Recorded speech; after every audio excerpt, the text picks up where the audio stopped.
Gentlemen, You're essentially on the national reserves. You're ready to be drafted at any time. this is your first night at Fight Club. You have to fight. A guy came to Fight Club for the first time. His act was a wad of cookie dough. After a few weeks, Gentlemen. he was carved out of wood. Welcome to Fight Club. Gentlemen, I'll get high tonight, welcome to Fight Club. talking Fight Club. We all Gentlemen. go ride tonight, Welcome to Fight Club. talking Fight Club. Well, 5, 6, 7 years ago, you'd see it like, once every few months in downtown Toronto. Still a city. There's still some mentally ill people here. They can't stop shaking, making people everyone near them uncomfortable, and they can't do anything because people don't want to do much with them. It's just kind of hard, and then they go bother strangers and force them to see it, right? It used to be just every few months. You might run into some random homeless, mentally ill person or something like that, and it wasn't a big deal, right? And it's the same thing with people acting rude and sketchy now, in the sense that if you go to, say, a Tim Hortons coffee shop in Toronto, say in January, February, it's cold, and there's a rude, sketchy, crazy old man there, right?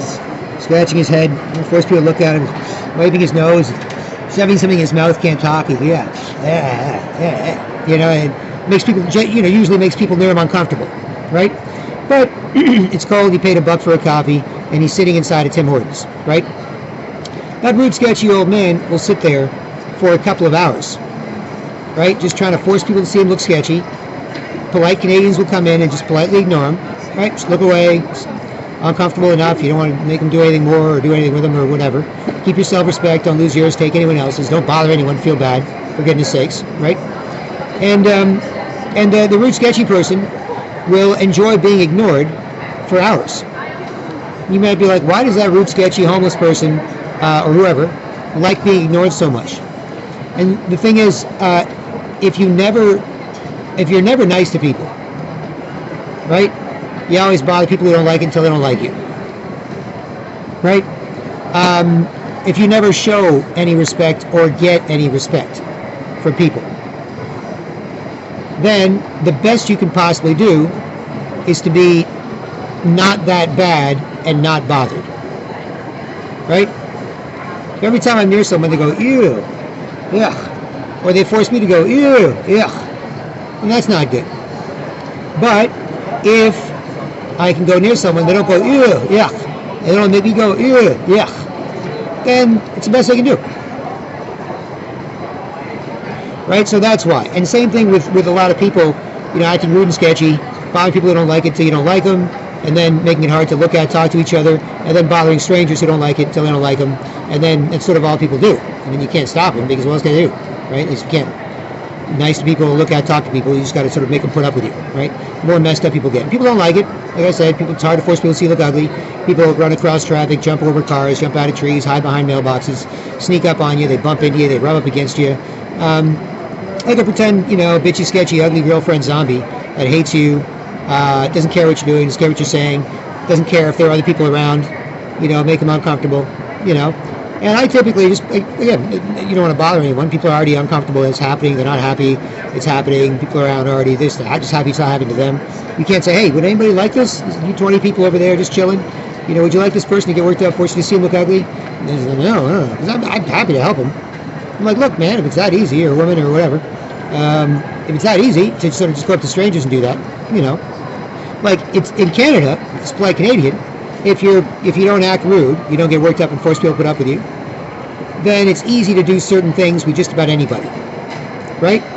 Like, if you're confident masculine strength, disciplined about it, confident feminine vulnerability, disciplined about it, polite about these sorts of things, then guys can be cool with each other, and you're like, oh, hey, we're guys with each other, we can make each other uncomfortable, and then you're like, but I'm going to go out of my way to make sure I don't make you uncomfortable, you don't make me uncomfortable, and then, if you do that, on a nice day in Toronto, say a nice summer day or whatever, say, hey, great day, isn't it?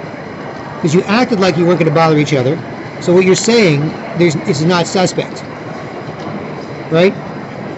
If you act like you're not going to bother each other, then what you're saying is not trying to bother each other. If you act like you're trying to bother each other, then what you're saying could probably be trying to bother each other, right? If you're like, hey, how's it going? Nice to see you. Acting like we're not going to bother each other. This can keep you from getting cancer. You might be like, oh, thanks. But if you're acting like you're trying to bother each other, say, hey, how's it going? I'm trying to bother you. Force you to put up with me. Hey, this keep you from getting cancer. And you're like, what? You're doing that to bother me and that to bother me? So then people don't like each other and they go bother strangers. Right? Like crazy homeless people. Right? Like poor crazy homeless people. You always hope people can stop, obviously. You don't want to argue with somebody. You don't want somebody's going to lie, get embarrassed, or if they act like your pretend ugly, sketchy girlfriend, doesn't care what you're saying or doing, wants to force you to put up with them. And if they talk like that, that's like 0 for 2. You know what I mean? So, what can you do? It's like, they act like that and talk like that. So, that's why people don't like each other, and then they go bother strangers. So, this is what's going on, and I got tons of evidence of that. I want to establish that clearly, just so you understand what it is when people get worked up and force you to put up with them, and what happens, right? That's why I'm promoting polite patriotism at manforwars.com. If this is your first night at Fight Club, you have to fight. We were like, oh. Ooh, chills up your spine. Crew, red pills in your wine. Smooth and so genuine. Ride this flow until you see a pony line. No phony lies, just lines for good times. Skipping foolish bad times to get to rip it mad rhymes. When the plot thickens, keep a Glock hidden. If you not bedridden, better from a new religion. Keep control of what you know.